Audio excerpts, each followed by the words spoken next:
कई कैटेगरीज में नॉमिनेशंस की लास्ट डेट है 31 जुलाई 2025। प्रधानमंत्री राष्ट्रीय बाल पुरस्कार 2025, सपनों को उड़ान, प्रतिभा को सम्मान।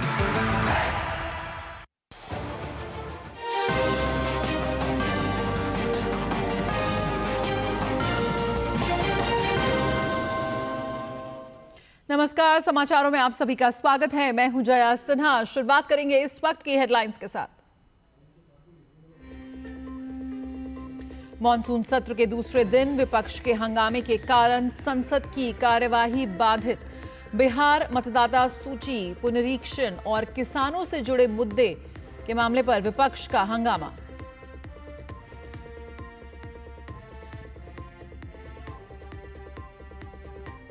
राष्ट्रपति और राज्यपाल के फैसले लेने से जुड़े मामले में अब अगस्त में होगी सुनवाई। सुप्रीम कोर्ट ने केंद्र और सभी राज्यों से अगले हफ्ते तक मांगा जवाब।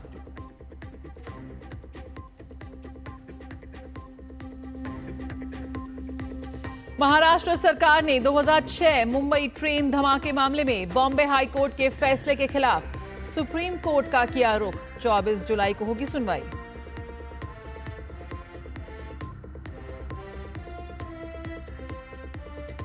उत्तराखंड में अब भी 93 सड़कें बंद, बेवजह यात्रा से बचने की सलाह। हिमाचल के कांगड़ा और चंबा में भी भारी से बहुत भारी बारिश की चेतावनी।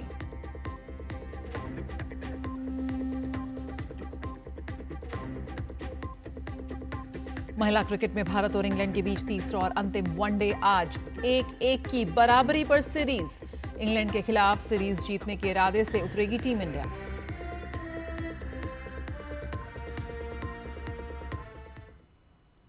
आज संसद के मॉनसून सत्र का दूसरा दिन है। दोनों सदनों की कार्यवाही सुबह 11 बजे शुरू हुई।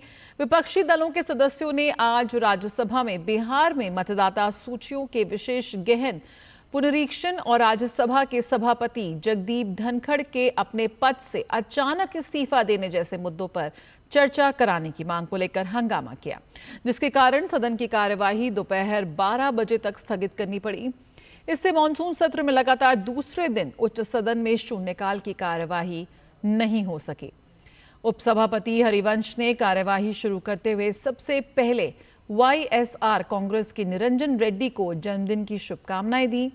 इसके बाद उन्होंने कहा कि उन्हें नियम 267 के तहत कार्य स्थगन प्रस्ताव के 12 नोटिस मिले हैं। उन्होंने कहा कि सर्वश्री सैयद नासिर हुसैन, अखिलेश प्रसाद सिंह, अशोक सिंह, साकेत गोखले, मनोज झा और कुछ अन्य सदस्यों ने बिहार में चुनाव आयोग द्वारा किए जा रहे मतदाता सूचियों के विशेष गहन पुनरीक्षण पर चर्चा कराने की मांग की है। भारतीय कम्युनिस्ट पार्टी के संतोष कुमार पी ने राज्यसभा के सभापति जगदीप धनखड़ के अचानक अपने पद से इस्तीफा देने के मुद्दे पर चर्चा कराने की मांग की है। उपसभापति हरिवंश ने कहा कि ये सभी नोटिस नियमों के अनुरूप नहीं है, इसलिए इन्हें स्वीकार नहीं किया गया है। इसके बाद उन्होंने शून्यकाल में लोक महत्व के मुद्दे उठाने के लिए वाइको और मयंक कुमार नायक के नाम पुकारे। इस बीच विपक्ष के सदस्य अपनी जगह से उठकर आसन के निकट आ गए और जोर शोर से बोलने लगे। उपसभापति ने सदस्यों से अपनी जगहों पर लौटने तथा सदन की कार्यवाही चलने देने की अपील की, लेकिन इसका असर न होते देख उन्होंने सदन की कार्यवाही 12 बजे तक के लिए स्थगित कर दी। वहीं लोकसभा में आज विपक्ष के भारी हंगामे के कारण सदन की कार्यवाही 12 बजे तक स्थगित कर दी गई। सदन की कार्यवाही शुरू होते ही विपक्षी सदस्य नारेबाजी करने लगे। लोकसभा अध्यक्ष ओम बिरला ने कहा कि सदन में आज प्रश्नकाल में देश के किसानों के मुद्दों पर चर्चा होनी है। उन्होंने कहा कि आप प्रश्नकाल नहीं चलाना चाहते हैं, आप किसानों के मुद्दे पर चर्चा नहीं करना चाहते हैं। लोकसभा अध्यक्ष के आग्रह के बावजूद हंगामा नहीं रुका तो सदन की कार्यवाही को 12 बजे तक के लिए स्थगित कर दिया गया।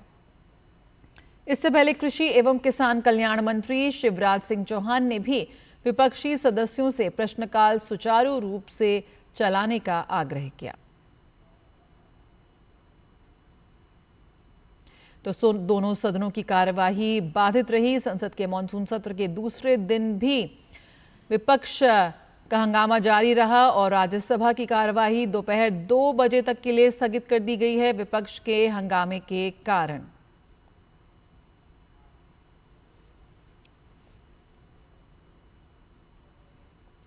तो संसद का मॉनसून सत्र लगातार विपक्ष के हंगामे की भेंट चढ़ रहा है।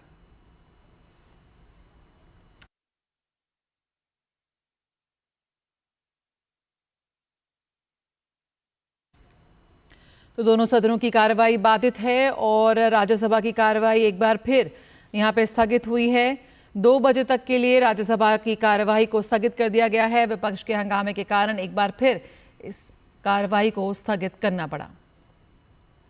तो 11 बजे दोनों सदनों में कार्रवाई की शुरुआत हुई और दोनों ही सदन में कार्यवाही को पहले 12 बजे तक के लिए स्थगित किया गया। और राज्यसभा से इस वक्त जिस तरह से खबर आ रही है कि विपक्ष के हंगामे के चलते एक बार फिर राज्यसभा की कार्यवाही को 2 बजे तक के लिए स्थगित कर दिया गया है। संसद के मॉनसून सत्र के दूसरे दिन आज सदन की कार्यवाही शुरू होने से पहले कांग्रेस संसदीय दल की बैठक हुई, जिसमें संसद में पार्टी के ग्रुप को लेकर विचार विमर्श किया गया। संसद भवन परिसर में आयोजित इस बैठक में राज्यसभा में विपक्ष के नेता मल्लिकार्जुन खड़गे तथा लोकसभा में विपक्ष के नेता राहुल गांधी सहित पार्टी के प्रमुख नेता शामिल हुए। कांग्रेस के लोकसभा तथा राज्यसभा के सदस्यों ने बैठक में हिस्सा लिया और राज्यसभा के सभापति जगदीप धनखड़ के इस्तीफे से पैदा हुए हालात जैसे विभिन्न मुद्दों पर चर्चा की गई। समझा जाता है कि संसद में पार्टी को जनहित के मुद्दों पर कैसा रुख अख्तियार करना है, इस बारे में भी मंत्रणा की गई। विधानसभा में पारित विधेयकों पर राष्ट्रपति और राज्यपाल द्वारा निर्णय लेने की समय सीमा तय करने को लेकर सुप्रीम कोर्ट ने केंद्र और सभी राज्यों को नोटिस जारी किया। अदालत ने सभी पक्षकारों को अगले हफ्ते तक जवाब दाखिल करने के लिए कहा है। सीजेआई ने कहा कि अगस्त के मध्य में कोर्ट मामले की सुनवाई करेगा। इस बड़े संवैधानिक मुद्दे पर राष्ट्रपति के द्वारा मांगे रेफरेंस पर सुनवाई की जाएगी, जिसमें 14 सवालों पर संविधान पीठ विचार करेगी। इस साल अप्रैल में तमिलनाडु के 10 विधेयकों के राज्यपाल और राष्ट्रपति के पास लंबित होने के मामले पर सुप्रीम कोर्ट के 2 जजों की बेंच ने एक फैसला दिया था। कोर्ट ने सभी विधेयकों को पारित करार दिया था। अहम बात यह रही कि सुप्रीम कोर्ट ने इस फैसले में बिल पर फैसला लेने की गवर्नर की समय सीमा तय करने के साथ साथ राष्ट्रपति के लिए भी समय सीमा तय कर दी थी। कोर्ट ने कहा था कि जब राज्य विधानसभा की ओर से पास बिल को गवर्नर आगे विचार के लिए राष्ट्रपति के पास भेजें तो राष्ट्रपति 3 महीने में उस पर फैसला लें। इस फैसले को सरकार और न्यायपालिका के बीच टकराव के तौर पर देखा जा रहा था। इसी के मद्देनजर राष्ट्रपति ने 14 सवाल सुप्रीम कोर्ट को भेजे थे। राष्ट्रपति ने पूछा था कि क्या कोर्ट तय कर सकता है कि राज्यपाल और राष्ट्रपति अपने पास आए विधेयकों पर कितने वक्त में फैसला लेंगे या कैसे फैसला लेंगे। मुंबई सीरियल ब्लास्ट मामले में सभी 12 आरोपियों को बरी किए जाने के फैसले के खिलाफ महाराष्ट्र सरकार ने सुप्रीम कोर्ट का रुख किया है।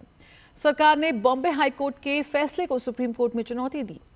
सुप्रीम कोर्ट 24 जुलाई को मामले की सुनवाई करेगा। सॉलिसिटर जनरल तुषार मेहता ने सीजेआई से जल्द सुनवाई की मांग की थी। इससे पहले कल बॉम्बे हाईकोर्ट ने मामले में सभी 12 आरोपियों को बरी कर दिया था। 11 जुलाई 2006 को मुंबई लोकल ट्रेन में 11 मिनट के भीतर 7 ब्लास्ट हुए थे, जिसमें 179 लोगों की मौत हो गई थी और 827 लोग घायल हुए थे। इस घटना ने पूरे देश को झकझोर दिया था। नवंबर 2006 में इस मामले में चार्जशीट दाखिल की गई थी। इसके बाद 2015 में ट्रायल कोर्ट ने 12 आरोपियों को दोषी ठहराया था, जिसमें 5 को फांसी और 7 को उम्र कैद की सजा सुनाई गई। इसके बाद आरोपियों ने हाई कोर्ट में अपील दायर की थी।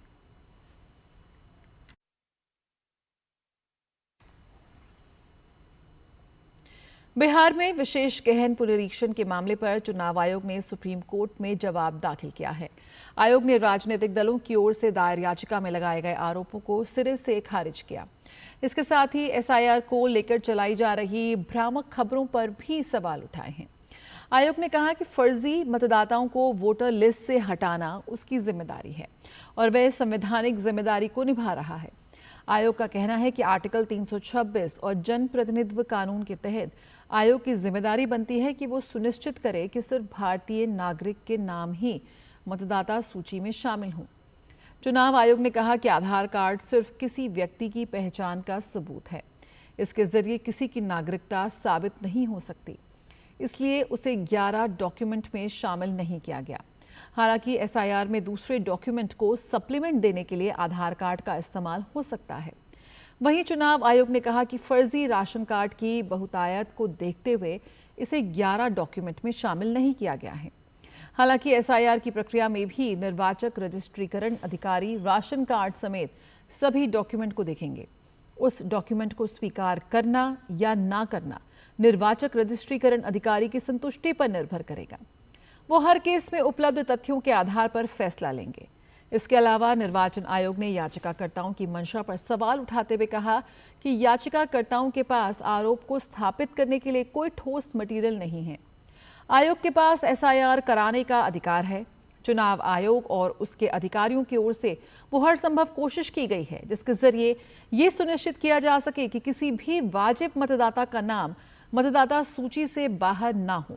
यही नहीं, इस प्रक्रिया में कई स्टेज पर वोटर लिस्ट को चेक किया जाएगा। इसके अलावा किसी भी मतदाता का नाम उचित प्रक्रिया को पूरा किए बगैर या न्याय के बुनियादी सिद्धांतों के तहत पूरा मौका दिया बगैर मतदाता सूची से नहीं हटाया जाएगा। चुनाव आयोग राष्ट्रीय स्तर पर एसआईआर कराएगा। इसकी शुरुआत बिहार से इसलिए की गई है क्योंकि प्रदेश में इसी साल नवंबर में चुनाव होने हैं। इसका मकसद मतदाता सूची को दुरुस्त करना और अयोग्य लोगों को इस सूची से बाहर करना है। बिहार में शिक्षा विभाग के अपर मुख्य सचिव डॉक्टर एस सिद्धार्थ ने अपने पद से इस्तीफा दे दिया है। उन्होंने भारतीय प्रशासनिक सेवा से स्वैच्छिक सेवानिवृत्ति योजना के तहत इस्तीफा दिया। मुख्यमंत्री सचिवालय के अनुसार उनका इस्तीफा मुख्यमंत्री नीतीश कुमार तक पहुंच गया है। डॉक्टर एस सिद्धार्थ इसी साल नवंबर में रिटायर होने वाले थे। डॉक्टर एस सिद्धार्थ के इस्तीफे के साथ ही उनके राजनीति में प्रवेश की अटकलें तेज हो गई हैं। चर्चा है कि वे जेडीयू के टिकट पर नवादा से विधानसभा चुनाव लड़ सकते हैं। डॉक्टर एस सिद्धार्थ 1991 बैच के भारतीय प्रशासनिक सेवा के अधिकारी हैं। उन्होंने भारतीय प्रौद्योगिकी संस्थान दिल्ली से सूचना प्रौद्योगिकी में डॉक्टरेट की उपाधि प्राप्त की है।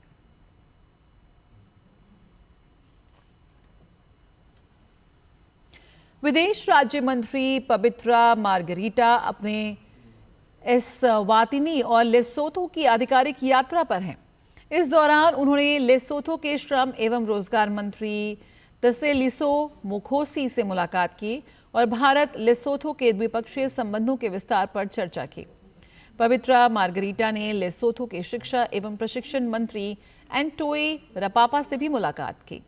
इसी के साथ पबित्रा मार्गरीटा 23 से 25 जुलाई तक दक्षिण अफ्रीका का दौरा भी करेंगे।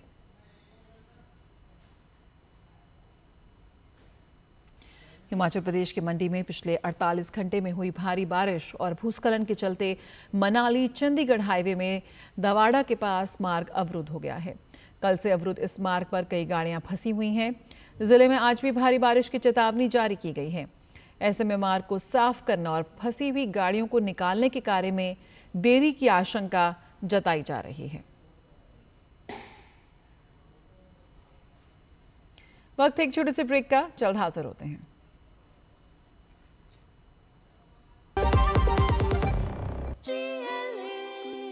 जो लक्ष्य चुना था समझ आने लगा है। जीएलए यूनिवर्सिटी, उच्च लक्ष्यों की निश्चित प्राप्ति। मेरी पसंद, मेरी पसंद, मेरी पसंद, मेरी पसंद, हमारी पसंद, हम सबकी पसंद। मजबूत देश का मजबूत सरिया हो गया स्टील। खबर केरल से। केरल के तिरुवनंतपुरम एयरपोर्ट पर बीते कई दिनों से खड़े ब्रिटेन रॉयल नेवी के मॉडर्न फाइटर जेट F-35 ने उड़ान भर ली है। बता दें कि हाइड्रोलिक फेल होने की वजह से जेट उड़ान नहीं भर पा रहा था। भारी भरकम इंजीनियरों की टीम विमान ठीक करने के लिए ब्रिटेन से भारत पहुंची थी। लड़ाकू विमान 1 महीने से भी ज्यादा समय पहले कोच्चि अंतर्राष्ट्रीय हवाई अड्डे पर पहुंचा था और तब से वहीं खड़ा था। इसकी आपात लैंडिंग हुई थी, तब से ये वहीं मौजूद था, लेकिन आखिरकार इसने उड़ान भर ली। इसरो और नासा संयुक्त रूप से अंतरिक्ष के क्षेत्र में कीर्तिमान रचने की तैयारी में है। 30 जुलाई को इसरो और नासा मानव इतिहास का सबसे ताकतवर सैटेलाइट को प्रक्षेपित करेंगे। इस मिशन को निसार नाम दिया गया है। इसरो के GSLV F-16 रॉकेट से इसे लॉन्च किया जाएगा। निसार मिशन पर देखिए हमारी खास रिपोर्ट। भारतीय अंतरिक्ष अनुसंधान संगठन यानी कि इसरो एक बार फिर स्पेस में नया कीर्तिमान रचने जा रहा है। दरअसल इसरो नासा के साथ मिलकर मानव इतिहास का सबसे ताकतवर सैटेलाइट प्रक्षेपित करने की तैयारी में है। इस मिशन को निसार का नाम दिया गया है। इसरो की ओर से दी गई जानकारी के मुताबिक निसार 30 जुलाई की शाम 5:30 पर सतीश धवन अंतरिक्ष केंद्र श्रीहरिकोटा से लॉन्च किया जाएगा। इसे इसरो के GSLV F-16 द्वारा प्रक्षेपित किया जाएगा। अमेरिकी अंतरिक्ष एजेंसी नासा ने एक प्रेस कॉन्फ्रेंस के जरिए NASA ISRO synthetic aperture radar यानी कि निसार मिशन पर जानकारी साझा की।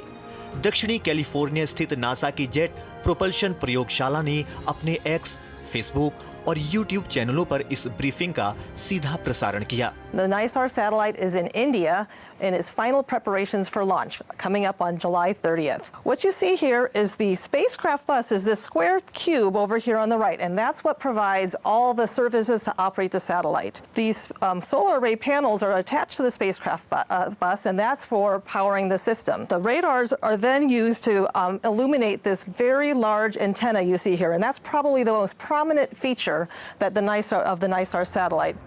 दरअसल 1.5 अरब डॉलर की लागत से तैयार ये सैटेलाइट अब तक का सबसे महंगा अर्थ ऑब्जर्वेशन सैटेलाइट होगा। निसार धरती की निगरानी करने वाला दुनिया का पहला सैटेलाइट है। इसमें 2 अलग-अलग बैंड के रडार हैं। यही वजह है कि ये घने जंगल के नीचे भी आसानी से रडार के जरिए डाटा एकत्र करेगा। अगर निसार की खासियत की बात की जाए तो ये हर 12 दिन में पूरी पृथ्वी को स्कैन करेगा। इसके साथ ही हर मौसम में HD क्वालिटी में दिन रात के आंकड़े प्रदान करेगा। 2392 किलोग्राम वजनी निसार एक अनूठा पृथ्वी अवलोकन उपग्रह है। निसार मिशन पृथ्वी की सतह में सूक्ष्म परिवर्तनों का पता लगा सकता है। इससे हमें पता चलेगा कि धरती पर जमी बर्फ कितनी है, जमीन कैसी है, इकोसिस्टम कैसे बदल रहा है, समुद्र का जलस्तर कितना बढ़ रहा है और भूजल स्तर में क्या बदलाव हो रहे हैं। दरअसल निसार की लॉन्चिंग इसरो और नासा की तकनीकी टीमों के बीच पिछले 10 वर्षों से अधिक समय से चल रहे मजबूत सहयोग का परिणाम है। Bureau report, DD news. तो हम तैयार हैं इस ऐतिहासिक मिशन के लिए। और राजस्थान के बीकानेर जिले में श्री डूंगरगढ़ कस्बे के पास जयपुर रोड पर 2 कारों के आमने सामने जबरदस्त भिड़ंत हुई। इस हादसे में 4 लोगों की मौके पर ही दर्दनाक मौत हो गई, जबकि 4 लोग गंभीर रूप से घायल हो गए। हादसा बीती रात लगभग 12 बजे हुआ। सूचना मिलते ही श्री डूंगरगढ़ पुलिस और सामाजिक संगठनों के सदस्य मौके पर पहुंचे और राहत कार्य शुरू हुआ। घायलों को बीकानेर स्थित PBS अस्पताल के ट्रॉमा सेंटर भेजा गया है। एक बुरी तरह से घायल कार सवार की अस्पताल में मौत हो गई और वहां के CEO निकेत पारिक ने बताया कि दोनों कारों में कुल 9 लोग सवार थे। खाटू श्याम जी के दर्शन कर लौट रहे थे, तभी ये भीषण टक्कर हुई।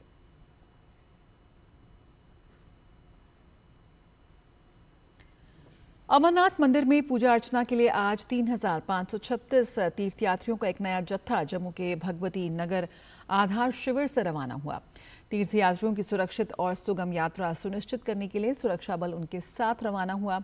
कुल तीर्थयात्रियों में से 2286 ने पारंपरिक पहलगाम मार्ग चुना, जबकि 1250 ने छोटे लेकिन अधिक ढलान वाले बालटाल मार्ग को चुना है। ये समूह 132 वाहनों के बेड़े में यात्रा कर रहा है, जिसमें हल्के और भारी दोनों प्रकार के मोटर वाहन शामिल हैं। आधिकारिक आंकड़ों के अनुसार अमरनाथ गुफा मंदिर में अब तक 3 लाख से ज्यादा तीर्थयात्री पूजा अर्चना कर चुके हैं, जिससे इस साल की यात्रा हाल के दिनों में सबसे ज्यादा श्रद्धालुओं द्वारा की गई यात्राओं में से एक बन गई है। जम्मू और कश्मीर के अमरनाथ गुफा मंदिर की तीर्थ यात्रा पारंपरिक रूप से हिंदू श्रावण यानी सावन के महीने के दौरान आयोजित की जाती है।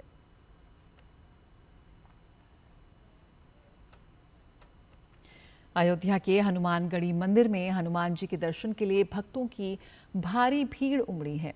यूं तो यहाँ हमेशा ही श्रद्धालुओं का तांता लगा रहता है, लेकिन सावन का महीना और मंगलवार का दिन होने के चलते बड़ी संख्या में भक्त बजरंगबली के दर्शन करने पहुंच रहे हैं।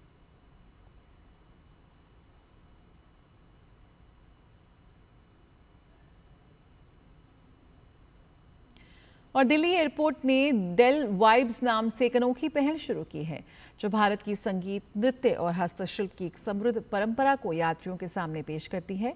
अब यात्री लाइव परफॉर्मेंस, वर्कशॉप और एक सुकून भरा सांस्कृतिक अनुभव ले सकते हैं। दिल्ली के इंदिरा गांधी अंतर्राष्ट्रीय हवाई अड्डे पर अब अपनी उड़ान का इंतजार करना और भी खास हो गया है।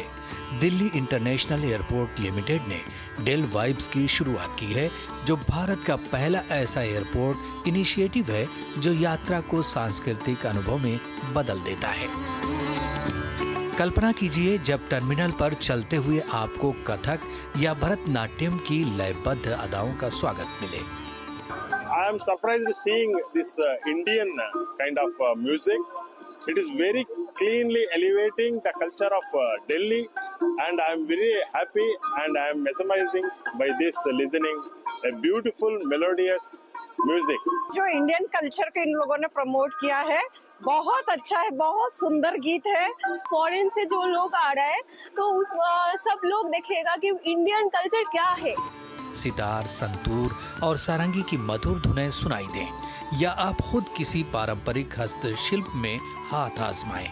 हर दिन सुबह 10 बजे से शाम 6 बजे तक यात्री आनंद ले सकते हैं। 10 से 15 मिनट तक के मंत्र मुग्ध कर देने वाले शास्त्रीय नृत्य प्रदर्शन का, 20 से 25 मिनट तक के भारतीय शास्त्रीय संगीत का। डेल वाइब्स दिल्ली एयरपोर्ट की उस परंपरा को आगे बढ़ाता है जिसमें मुद्राओं की विशाल मूर्तियां, सूर्य नमस्कार की प्रतिमा, भित्त चित्र और प्रदर्शनी के जरिए भारतीय कला और विरासत का गौरवशाली प्रदर्शन होता है। तापस भट्टाचार्य की रिपोर्ट, डीडी न्यूज। और इस वक्त की अहम खबर आपको बता दें कि प्रधानमंत्री नरेंद्र मोदी ने जगदीप धनखड़ के उत्तम स्वास्थ्य की कामना की है।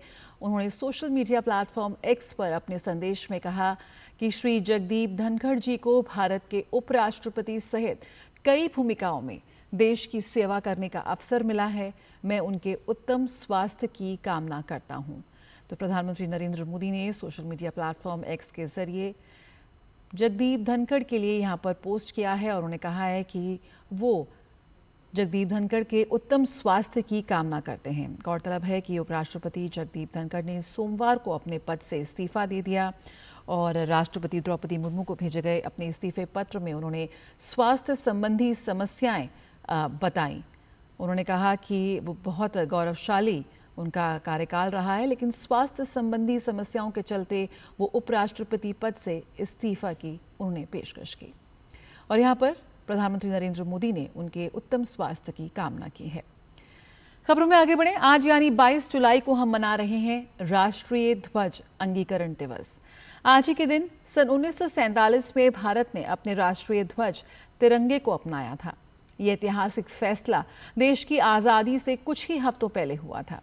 राष्ट्रीय ध्वज अंगीकरण दिवस के मौके पर आइए उन पलों को याद करें जिन्होंने भारत को सबसे अनमोल पहचान दी, तिरंगा।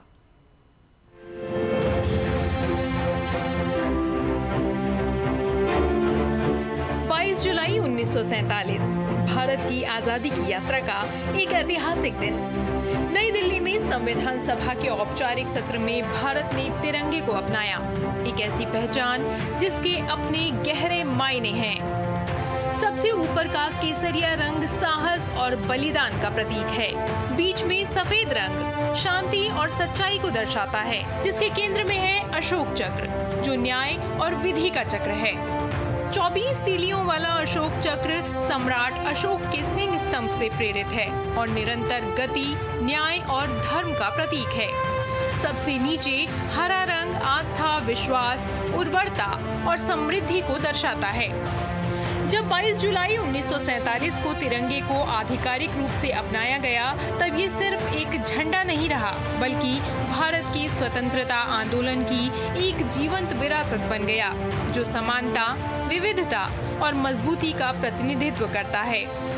आज तिरंगा हर संस्थान, हर घर और हर भारतीय के दिल में गर्व से लहराता है। 2002 में ध्वज संहिता में बदलाव के बाद अब हर नागरिक अपने घर पर भी तिरंगा सम्मान और गरिमा के साथ फहरा सकता है।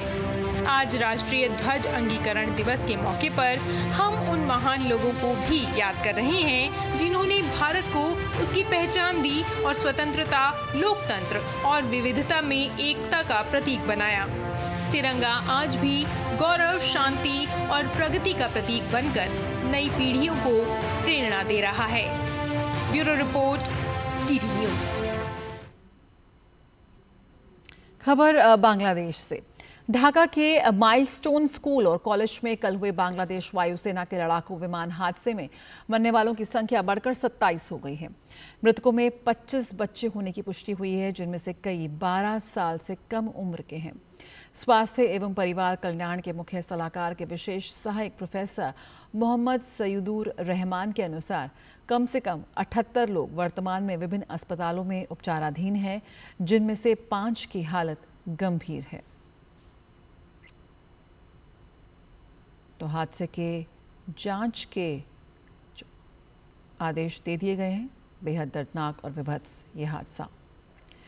बात करें खेल जगत की तो भारतीय महिला टीम और इंग्लैंड के बीच 3 मैचों की वनडे सीरीज का तीसरा मुकाबला आज खेला जाएगा। सीरीज के पहले मैच में भारतीय टीम ने जीत हासिल की थी, जबकि दूसरे मुकाबले में मेजबान टीम को डीएलएस टीम नियम के तहत जीत हासिल हुई थी। ऐसे में दोनों टीमें सीरीज में 1-1 की बराबरी पर हैं। अब आज के मैच में दोनों टीमों के सामने करो या मरो की स्थिति होगी। गोथिया कप 2025 से विजयी होकर लौटे भारतीय दल का सम्मान समारोह सोमवार को दिल्ली में आयोजित किया गया। इस अवसर पर स्पेशल ओलंपिक भारत के अध्यक्ष मल्लिका नड्डा ने डीडी इंडिया संवाददाता नारायण सिंह से बात की और कहा कि स्पेशल ओलंपिक भारत समाज में समावेशिता लाने में कोई कसर नहीं छोड़ रहा। इस वक्त हमारे साथ स्पेशल ओलंपिक भारत की अध्यक्ष डॉक्टर मल्लिका नड्डा जी। मैडम, बधाई हो जिस तरह से हमारी टीम ने डिफेंड किया मेंस सेक्शन में गोथिया कप का, लेकिन इस बार एक विशेष चीज़ दिखाई दी कि इस बार लेवल 2 में हमने ये काम कर दिखाया। इस प्रगति को कैसे देखते हैं आप? स्पेशल ओलंपिक्स भारत एक आंदोलन है और इस आंदोलन के माध्यम से हम जहां अपने दिव्यांग खिलाड़ियों को आत्मनिर्भर बनाने का प्रयास कर रहे हैं और खेलों के माध्यम से हम कहते हैं हम क्रांति लाना चाहते हैं, तो हमारी जो क्रांति है वो इंक्लूजन के लिए है, सामयिकता के लिए है, सामूहिकता के लिए है। तो मुझे लगता है स्पेशल ओलंपिक्स भारत का प्रदर्शन गोटिया कप स्वीडन में बहुत ही शानदार रहा और एक बार दोबारा हम गोटिया कप के विजेता बन के वापस आए हैं। लेवल 2 में हमारी टीम ने खेला, पिछले वर्ष उन्होंने लेवल 5 में खेला था और ये प्रैक्टिस और प्रयास हमारी स्पेशल ओलंपिक्स भारत के खिलाड़ियों का है, उनके कोचेस का है और एसकेएफ के माध्यम से जो इनको एक ट्रेनिंग हासिल करने का साल भर अवसर मिला, उसी का ये नतीजा है कि हमारी टीम ने दोबारा गोटिया कप जीतने में सफल हुए। स्पेशल ओलंपिक भारत ने एक प्रोग्राम चलाया है ईच वन रीच वन। इस प्रोग्राम को किस तरह से देखते हैं कि ये इंक्लूसिविटी को, जो समावेशिता है, उसको सोसाइटी में कितनी मदद करेगा? स्पेशल ओलंपिक्स भारत का एक नारा है ईच वन रीच वन, जिसको हम कह सकते हैं कि प्रत्येक व्यक्ति एक दिव्यांग जन का हाथ थामे तो वो दिव्यांग जन का एक सहयोगी बनके, एक फ्रेंड बनके, एक मेंटर बनके उसको आत्मनिर्भरता की दिशा में बढ़ा सकता है और उसको जीवन में एक ज़िंदगी विथ डिग्निटी मिले, एक सम्मानजनक जीवन जीने का अधिकार मिले, उसके लिए हम प्रयास करेंगे। तो मुझे लगता है वो दिन दूर नहीं होगा जब हम इंक्लूजन और सामयिकता की तरफ आगे बढ़ चलेंगे। जी बिल्कुल, देख सकते हैं किस तरह से स्पेशल ओलंपिक के भारत के प्रयास रंग ला रहे हैं। हमारी टीम गोथिया कप जैसे बड़े टूर्नामेंट में टाइटल डिफेंड कर रही है, टाइटल जीत रही है और जिस तरह से एक ये भी प्रयास है कि जो ये समावेशिता का सिद्धांत है उसको घर घर पहुंचाया जाए, इसके लिए स्पेशल ओलंपिक भारत कोई कसर नहीं छोड़ रहा है। कैमरा पर्सन मनमोहन के साथ नारायण सिंह, डीडी न्यूज़, दिल्ली। इसी के साथ समाचारों में फिलहाल इतना ही। नमस्कार।